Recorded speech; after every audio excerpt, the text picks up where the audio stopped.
Hello YouTube, day number 2. In this video I'm gonna share with you my game plan. So I studied Russian in the beginning of this year for 3 months and I could speak some Russian after those 3 months. I traveled to the Caucasus and I traveled and I used Russian on my travels. The problem is that I lost focus.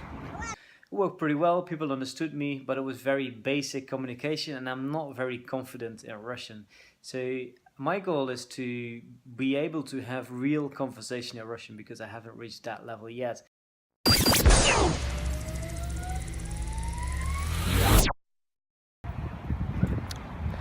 Now I have had a very long discussion with Lucas on what's the best way to improve my Russian, and basically the two biggest issues with my Russian is I make too many mistakes, that's one, and my vocabulary is too passive, which means that I can understand a lot of words but I cannot use them very well. And I think the reason for that is I have studied a lot of, I used VocabBooster to learn the most important vocabulary in Russian.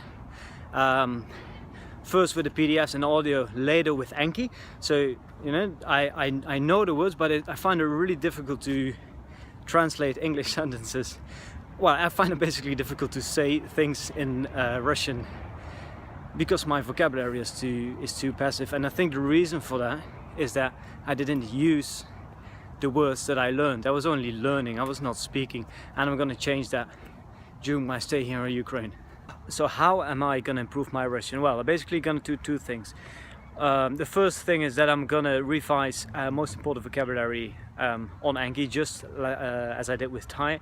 But this time, because I already know the words, but I'm not very good yet at translating the sentences from English, the full sentences from English into Russian. So I'm going to focusing on learning sentences instead of words.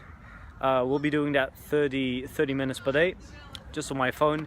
Can be when I'm waiting for, well, not take it, well, maybe when I'm waiting for my food in the restaurants. Oh, look at the soldiers behind me.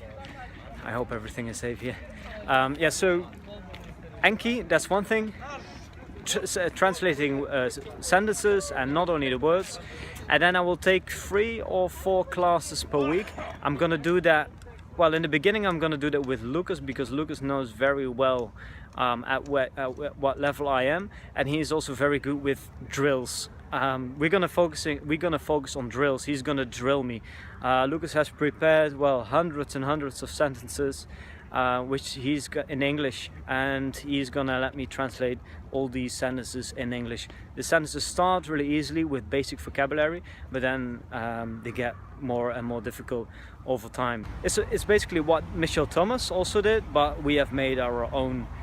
We have picked our own vocabulary. Also the cases, we introduce the cases one by one over time, really slowly, and we make sure that we drill every case many times before we start with the new cases. I know more or less how the cases work, but I'm very bad at using them because I guess I haven't heard the language enough, and I also haven't practiced enough Russian.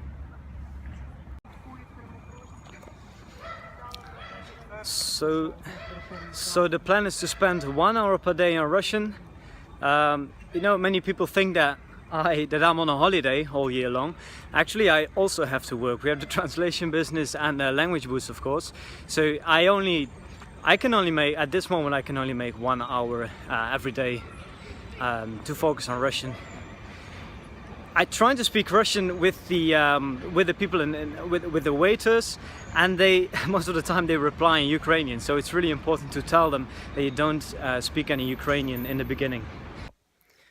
So I will have language lessons with Lucas in person, but I think it's also going to be a good idea to talk to strangers, to people that I don't know, to language tutors online. So I'm also going to do that, not only because well, Lucas, he knows very well which words I know, so he might keep the conversations too simple for me.